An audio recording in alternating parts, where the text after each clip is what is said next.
nombre del Padre, y del Hijo, y del Espíritu Santo. Amén. Palabra de vida del Santo Evangelio según San Mateo, capítulo 9, versículos del 32 al 38. En aquel tiempo llevaron ante Jesús a un hombre mudo que estaba poseído por el demonio.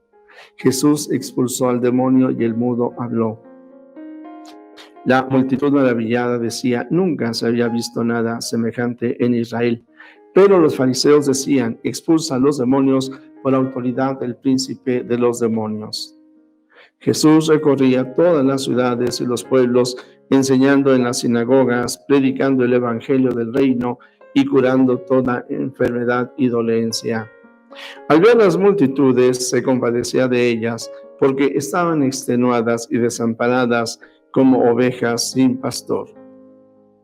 Entonces dijo a sus discípulos: la cosecha es mucha y los trabajadores pocos. Rueguen por tanto al dueño de la mies que envíe trabajadores a sus campos. Palabra del Señor. Gloria a ti, Señor Jesús.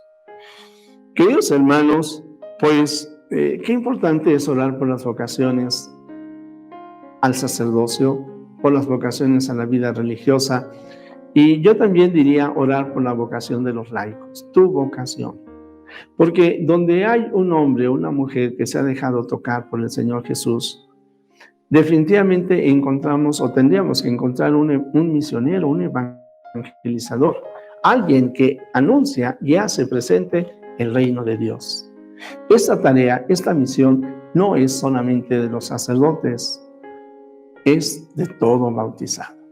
Pero yo en lo que me quiero fijar en el Evangelio, recuerde, Mateo 9 es el que estamos ahorita leyendo, y ojalá varios de ustedes ya hubieran leído este Evangelio, por lo menos este capítulo, que es lo que siempre recomiendo yo. Y nos podríamos dar cuenta cómo el Señor Jesús va sanando, va curando y al mismo tiempo expulsando demonios. Al grado de que eso, que es una novedad que el Señor Jesús hace, pues lo lleva a que lo critiquen. Pero el Señor no se detiene en la crítica, continúa haciendo el bien. Antes de meterme en la reflexión un poco más profunda de este día, yo quiero destacar que San Lucas también tiene este pasaje y lo amplía. El Señor Jesús se detiene a hablar con estos que lo critican, porque quiere tocar su corazón, quiere que abran su corazón a la buena noticia. San Mateo es más escueto en el relato, y después de haber hablado de esta expulsión de los demonios, este exorcismo, pues nos dirá que el Señor continuaba anunciando el evangelio del reino de Dios y sanando a los enfermos. Y lo sabemos, cuando elige y envía a sus apóstoles, lo que hace es multiplicar este efecto sanador de salvación para la humanidad entera. Y tú y yo estamos bautizados de tal manera que también estamos llamados a exorcizar el mundo. La palabra suena rara y un poquito difícil hasta de pronunciar y llama la atención. Pero yo quiero decirles que Juan Pablo II decía: el cristiano, el bautizado, exorciza el mundo ahí en donde está mal y él hace el bien. Así que exorcizar es expulsar el mal y al maligno, ciertamente. Pero me quedo yo en la dimensión de expulsar el mal. Por eso le decimos al Señor: no nos dejes caer en la tentación y líbranos del mal. Para ser libre, para poder dar testimonio de la fe que tenemos en el Señor Jesús. Por otro lado, yo lo que quiero destacar es, si nos damos cuenta, cuando el Señor Jesús recorre los poblados y expulsa a los demonios y sana a las personas que estaban extenuadas y desamparadas, lo está haciendo con personas que no creen en Él. De tal manera que el misionero, el cristiano, siempre tendría que pensar en evangelizar a tiempo y a destiempo, y no solamente a los de casa, sino a los que están también fuera de ella. Por eso hoy le pedimos, el Señor Jesús nos dice: rueguen al dueño de la mies que envíe trabajadores a su campo. Pues yo me atrevería a decir, Señor, yo te pido que haya muchos que trabajen en tu campo, pero automáticamente envíame. ¿Y yo qué puedo hacer?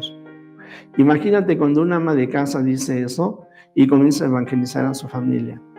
Cuando un joven también dice, Señor, envíame, y recibe el Espíritu Santo y evangeliza entre los jóvenes. O un hombre casado en la empresa, en la oficina, en el taller. Cuando comienza a hablar de Dios, no deja de llamar la atención, que a veces pasa, por ejemplo, uno a través de algunos talleres y oye el montonal de groserías que se dicen entre ellos. No diría, bueno, malas palabras, ¿verdad? Y forma grosera, mal educada de dirigirse entre ellos, pero se quieren, sí, es su dinámica, es su realidad. Y esa realidad la tenemos que querer, amar, apreciar, pero ciertamente puede cambiar. Y yo desde fuera puedo tratar de cambiarla, pero si desde dentro alguien trata de cambiarla, lo va a lograr, va a ser más fácil. Porque entonces esto nos implica también testimonio, dar testimonio de nuestra fe. Pues ojalá hoy cada uno de nosotros definitivamente, yo insisto, oramos por las vocaciones, oro por la vocación de los demás, pero oro por mi propia vocación. Y la vocación que tiene Dios para cada uno de nosotros es la santidad. Oremos por ser santos y entendamos que la santidad no es una meta, sino un camino, un estilo de vida. La santidad, bueno, pues si logramos perseverar, ya cuando muramos, aquello que hayamos hecho bien, pues seguramente que de ello hablarán nuestros familiares y amigos. Pero mientras estamos aquí en la tierra, no porque vayamos a llegar a los altares, sino porque Dios nos ama. Amemos a los que nos rodean, busquemos la santidad y en el servicio a los demás. Jesús, que todos te conozcan y te amen, es la única recompensa que quiero. La bendición de Dios Todopoderoso, Padre, Hijo y Espíritu Santo, descienda sobre ti, sobre tu familia, sobre México y el mundo entero. Amén.